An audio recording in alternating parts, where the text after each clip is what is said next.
Oke, saat ini saya akan menjelaskan banyaknya pertanyaan yang masuk ke saya. Kebetulan sekarang Bank Indonesia sedang membuka penerimaan pegawai baru. Jadi banyak yang DM saya, apa itu PCPM, bagaimana cara mendaftarnya, apa syaratnya, dan lain-lain ya. Jadi saya akan coba saya jelaskan seringkas mungkin ya teman-teman. Tapi sebelum teman-teman melakukan pendaftaran ke Bank Indonesia, teman-teman alangkah baiknya tahu dulu apa itu Bank Indonesia, bagaimana itu status kepegawaian Bank Indonesia. Jadi pertama saya akan jelaskan dulu ya, dasarnya itu Bank Indonesia itu apa. Bank Indonesia itu adalah suatu lembaga negara yang independen. Independen maksudnya apa?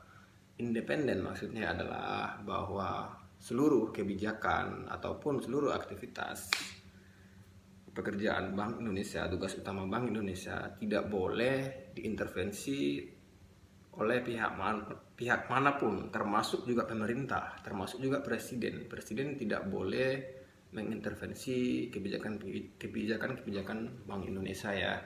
Jadi teman-teman harus tahu. Contohnya lembaga-lembaga seperti Bank Indonesia itu yang independennya, KPK, juga OJK dan lain-lain ya, masih banyak lagi. Jadi itu harus teman-teman harus tahu ya, Bank Indonesia itu ya. Kemudian bagaimana sih cara mulai dari sistem kepegawaiannya, bagaimana mekanisme terpilihnya sebagai gubernur Bank Indonesia. Karena yang seperti itu namanya masuk kategori pengetahuan kebangsentralan ya. Karena di tahapan seleksi Bank Indonesia nanti teman-teman, di sana ada namanya satu tahapan seleksi tes kebangsentralan. Nah, disitulah nanti akan keluar soal-soal seperti itu.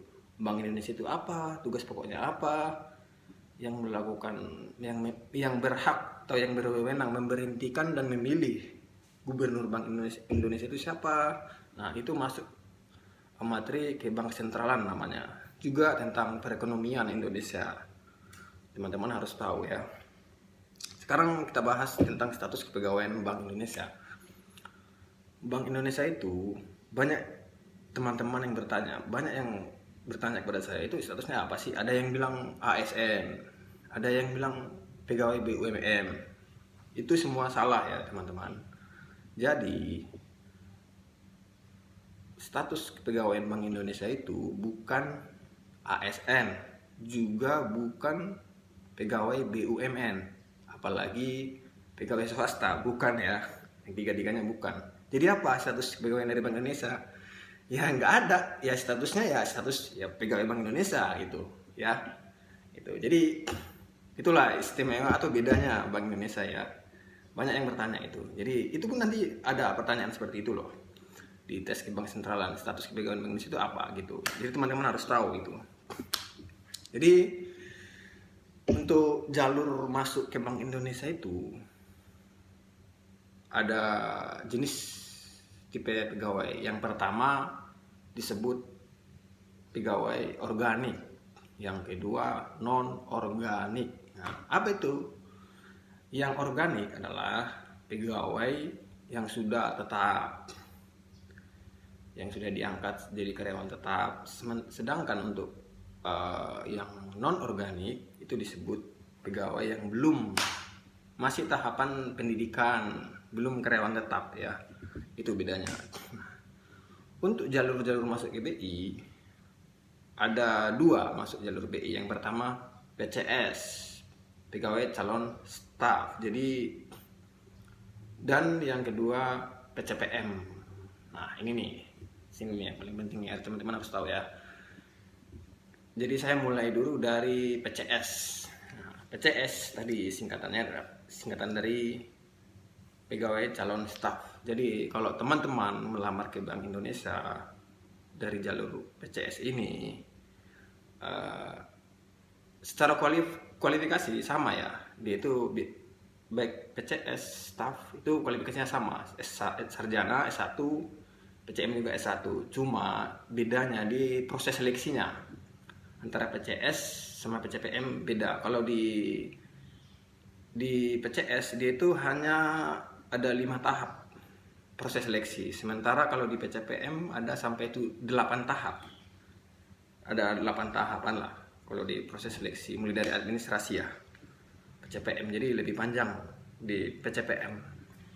Sekarang untuk PCS itu begitu teman-teman mendaftar dari jalur PCS dan mengikuti seluruh proses seleksi, setelah teman-teman lulus sampai tahap akhir, mulai dari pendaftaran dulu dinyatakan lulus administrasi, kemudian nanti ada ujian ya kemampuan dasar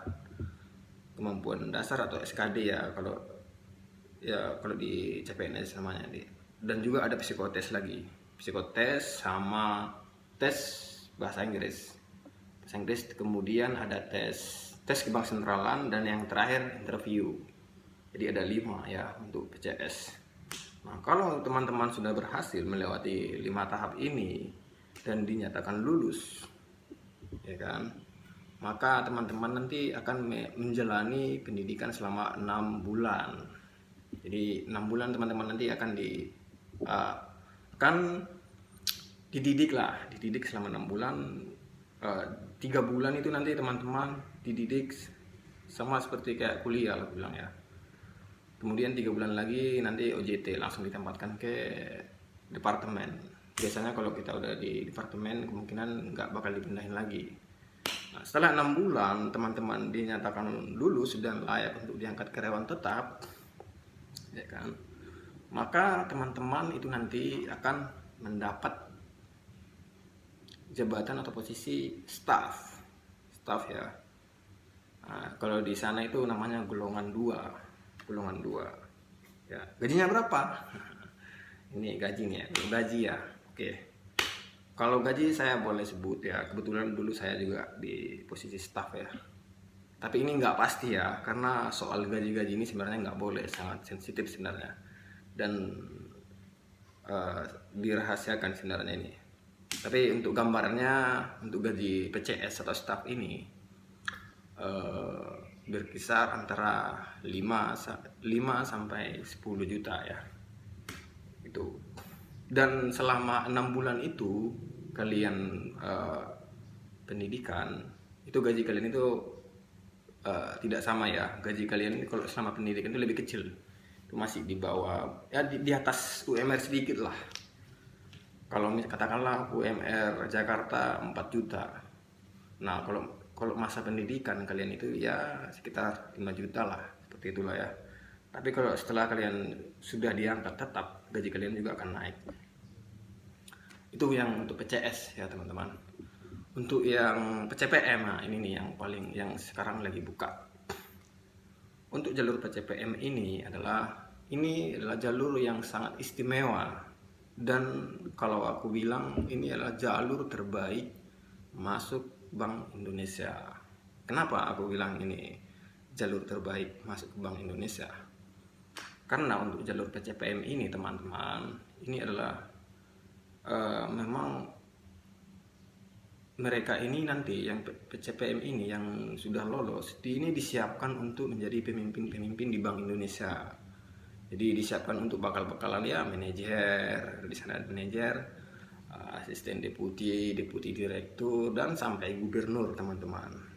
Ya, tapi untuk yang PCS, untuk yang PCS ini kemungkinan untuk masalah jenjang karir sangat lambat di sana teman-teman. Jadi itulah istimewanya atau bagusnya masuk jalur PCPM di BI. Untuk PCPM di BI ini proses seleksinya seingat saya ya ada 8 gitu. 8 tahap seleksi, mulai dari tes administrasi, tes kemampuan dasar SKD, juga psikotes, tes TOEFL bahasa Inggris ya. Kemudian tes kebang sentralan, tes psikiater, kemudian tes psikiater, tes kesehatan MCU ya, MCU sama interview akhir. Yang satu lagi FGD ataupun LGD. FGD ini semacam apa gue bilang ya, singkat FGD lah, LGD Leader Group Discussion. Jadi nanti LGD ini bentuknya ini kita nanti di sebuah ruangan berkumpul sama teman-teman, dikasih soal atau case ya, nanti kita berdiskusi di satu tim dan mereka menilai. Itu kelihatannya sepele teman-teman, tapi di sini banyak yang gagal ya, termasuk saya dulu pernah gagal di sini teman-teman. Untuk saat ini Bank Indonesia sedang membuka penerimaan PCPM. Kalau teman-teman tertarik, boleh dibaca dulu seluruh kualifikasi ya atau persyaratan yang diminta, mulai dari administrasi teman-teman.